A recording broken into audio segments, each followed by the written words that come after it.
Gold trusted gold buyers మీరు తాకట్టు పెట్టిన బంగారాన్ని విడిపించి ఈ రోజు ఉన్న మార్కెట్ ధరకు కొనబడును.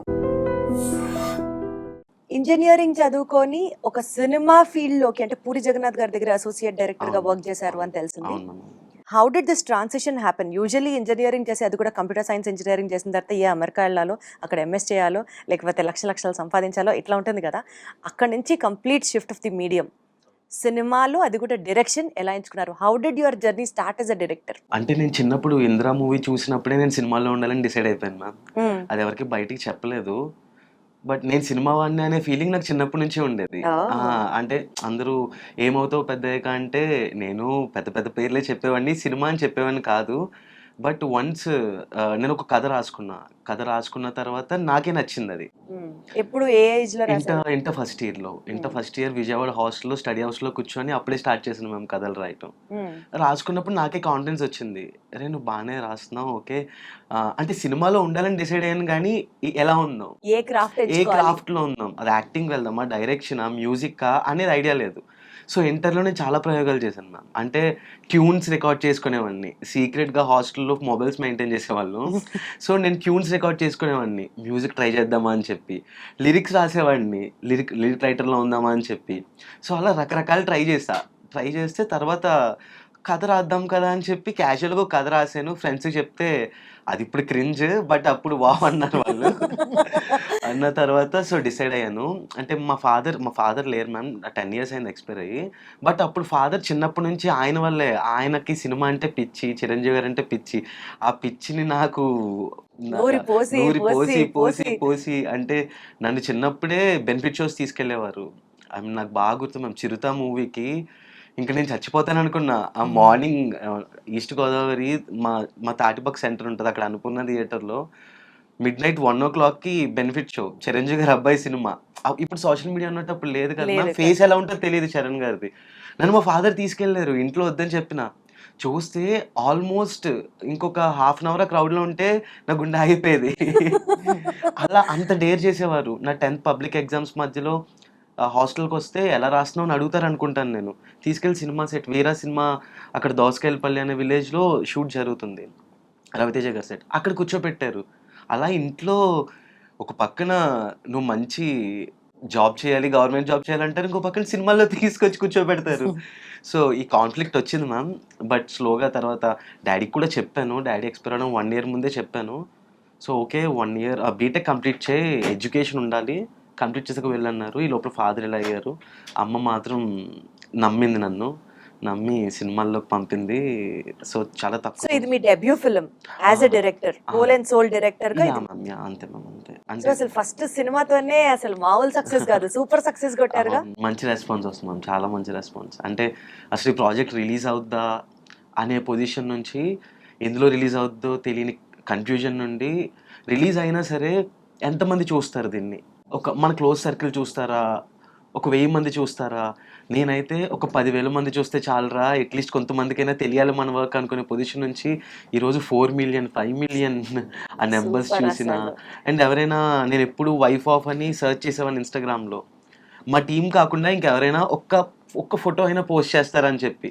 రిలీజ్ ముందు వరకు ఉండేవి కాదు, ఇప్పుడు ఆల్మోస్ట్ మీమ్సే 600 మీమ్స్ వచ్చినాయి. అసలు మామూలుగా లేదు మీమ్స్ హడావుడి. అసలు తనైతే ఒక మీమర్ క్వీన్ అయిపోయింది అసలు, అన్ని మీమ్స్ లో దివ్యశ్రీయే. అవును మ్యామ్, అవును. సో బేసికల్ గా మనం wife of, daughter of, son of అని రాసినప్పుడు వైఫ్ ఆఫ్ ఇట్లా స్లాష్ వచ్చి దాని తర్వాత ఓ అని రాస్తాం. అదర్వైజ్ దాన్ని స్ప్రెడ్ చేయాలి అని అంటే OF రాస్తాం. ఈ సినిమా టైటిల్ లో వైఫ్ OFF. అవును ma'am. So what does that title mean? The offing, she's offing no ma'am, she's offing her life no. Director creative angle ఒకసారి సాష్టాంగ ప్రణామం చేయాలి బాబోయ్, ఆవిడ ఆఫ్ అయిపోతున్నారు కాబట్టి వైఫ్ ఆఫ్ అని రాసి. అంటే 2 meanings ma'am, she's offing herself and she's offing many lifes too. Wife చాలా మంది ఆఫ్ చేస్తుంది అనుకోవచ్చు, ఆఫింగ్ హర్ సెల్ఫ్ అనుకోవచ్చు. సో ప్రాపర్ గా అనిపించింది నాకు OFF అని. టైటిల్ లోనే ఎంత ఆఫ్ యాంగిల్ లో వెళ్ళారు అని అంటే ఎంత క్రియేటివ్ గా ఆలోచించారా. నుంచి మళ్ళీ వర్కింగ్ టైటిల్ కూడా ఏం లేదు, అనుకున్నప్పుడే వైఫ్ ఆఫ్ అంటే వచ్చి, నేను మధ్యలో మారుద్దామా అనుకున్నాము. నేను చెప్పలేదు మా కెమెరామెన్ గారు ఈవిడ నన్ను కారులో కూర్చోబెట్టి తెలుగు సినిమా నువ్వు తెలుగు డైరెక్టర్ అవ్వాలి. What is wife of? వధువు. ఎందుకంటే అప్పుడు దివ్యకి చీరలు కొనడానికి వధువు స్టోర్కి వెళ్ళాం కూకట్పల్లి. అక్కడ ఇదేదో బాగుంది కదా అక్కడ టైటిల్. చూసారు. నాకు ఆ రోజు జర్నీ అంతా టార్చరే. వధువు వధువు వధువు. అప్పుడు విన్నంతసేపు యాక్చువల్లీ బాగుంది కదా మారుద్దాం అని అన్నాడు. వెళ్ళిపోయిన తర్వాత ఇంటికి వెళ్ళి కాల్ చేసి ఏంటి బ్రెయిన్ పనిచేస్తుందా లేదా నీకు, వధువు ఏంటి ma'am? వధువు ఏంటి ఎంత అసలు బాగుంది నిజంగా wife వధువు అని of పెట్టుంటే అన్నట్టు. కనీసం ఆన్ కూడా చేస్తుంటేవారు కాదేమో. వైఫ్ ఆఫ్ ఏంటి టైటిల్ క్రేజీ కొడుతుంది అని అవును, చెప్పి అవును, చూస్తున్నారు. అవును. నాకైతే ఫస్ట్ అదే అనిపించింది, ఓ ఎఫ్ఎఫ్ ఎందుకు పెట్టారు అసలు ఏంటి అనేది. సో అక్కడ నుంచి మీ క్రియేటివ్ సైడ్ స్టార్ట్ అయింది. సో దివ్య ఇందులో కరెక్ట్ అని ఎప్పుడు అనిపించింది? మీరు ఆ స్టోరీ తనకి చెప్పినప్పుడు వెంటనే ఒప్పుకుందా? How did your chemistry? నేను తన కోసమే రాశాను మ్యామ్ స్టోరీ. అంటే మీరు ఆ సినిమాలో ఉన్నట్లుగా ఒరిజినల్ డైరెక్టర్ రోలే ప్లే చేశారనమాట. బట్ యాజ్ ఎ వదిన అండ్ మరిది, ఐ విల్ కాల్ హెర్ వదిన. నేను వదిన అని పిలుస్తాను మ్యామ్ దివ్యాని. 6 years నుంచి నాకు చాలా క్లోజ్ మాట. కోవిడ్ టైం కానీ ఇంకా మేము చాలా చాలా క్లోజ్ అయిపోయాం. మా బాండ్ పెరిగింది. నాకు బేసిక్ ఏమైందంటే మ్యామ్, నేను దివ్య కోసం లాక్డౌన్స్లో కథ రాసేవాడిని. అవి 1 CR 2 CR బడ్జెట్స్. నేను దివ్యాకి చెప్తే ఎగ్జైట్ అయ్యేది, తర్వాత అది వర్కౌట్ అయ్యేది కాదు. అంటే మీరు వెళ్ళి ప్రొడ్యూసర్స్ ని కలిసి మాట్లాడి వర్కౌట్ అయ్యేది కాదా? అలా కాదు, ప్రొడ్యూసర్స్ వరకు కాదు, Writing బట్ వరకే. రైటింగ్ లోనే నేను చెప్పేవాడిని, ఇప్పుడు నీ మీద ఎంత పెడతారా అనే డిస్కషన్స్ వచ్చేవన్నమాట. అండ్ కొన్నిసార్లు నా స్వార్థానికి అరే దివ్యతో కాదు మనం సినిమాకు ఉంచేసుకుందామని చెప్పి కొన్ని ఉంచేసుకునేవాడిని.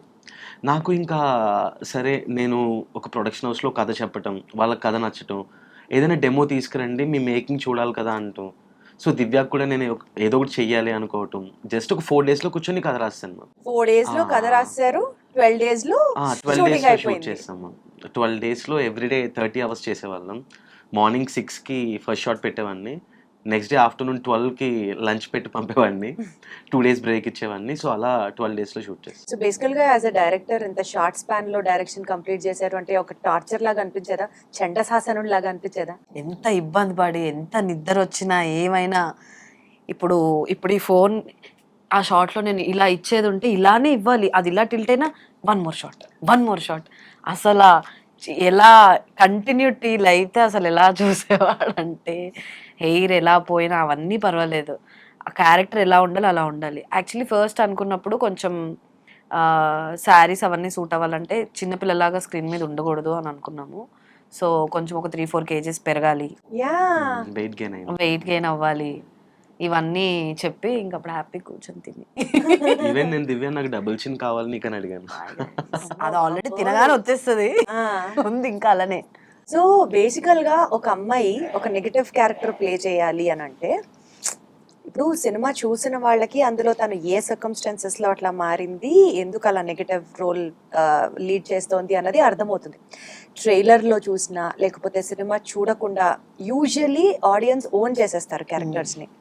అండ్ అది కూడా ఒక అమ్మాయి బోల్డ్ గా గంజా కొడుతూ ఇలా నెగటివ్ షేడ్స్ ప్లే చేస్తుంటే కొన్ని సందర్భాలలో రీసెంట్ గా బిగ్ బాస్ కి వచ్చిన ఒక ఆర్టిస్ట్ కూడా తను చెప్పడం, ఒక సినిమాలో నెగటివ్ క్యారెక్టర్ ప్లే చేస్తే పర్సనల్ అయిపోయి జనాలు తనని ట్రోల్ చేయడం, తనకి కామెంట్స్ చేయడం, అట్లా మీరు చేయడమే ఇది ఫస్ట్ ఫిల్మ్ అన్నప్పుడు ఆ నెగటివ్ క్యారెక్టర్ నేను చేయాల్సి వస్తే ఎలా నన్ను ఆడియన్స్ రిసీవ్ చేసుకుంటారన్న టెన్షన్ లేదా?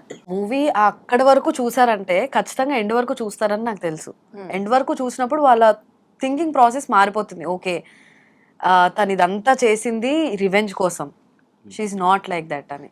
ఎవరికైనా అవని అనే క్యారెక్టర్ పైన బేసిక్గా ఒక జాలి క్రియేట్ అయిపోద్ది లాస్ట్కి వచ్చేసరికి.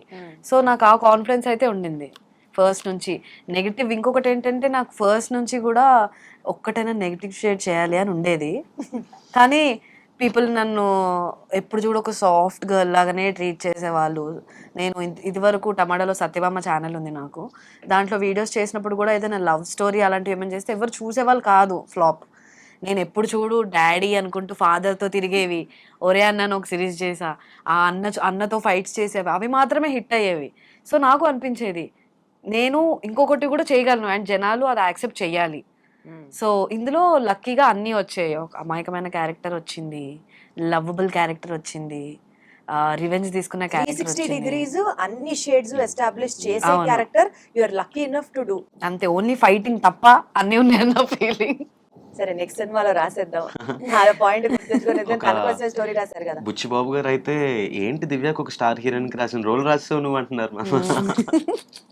వెరీ గుడ్, అసలు సూపర్.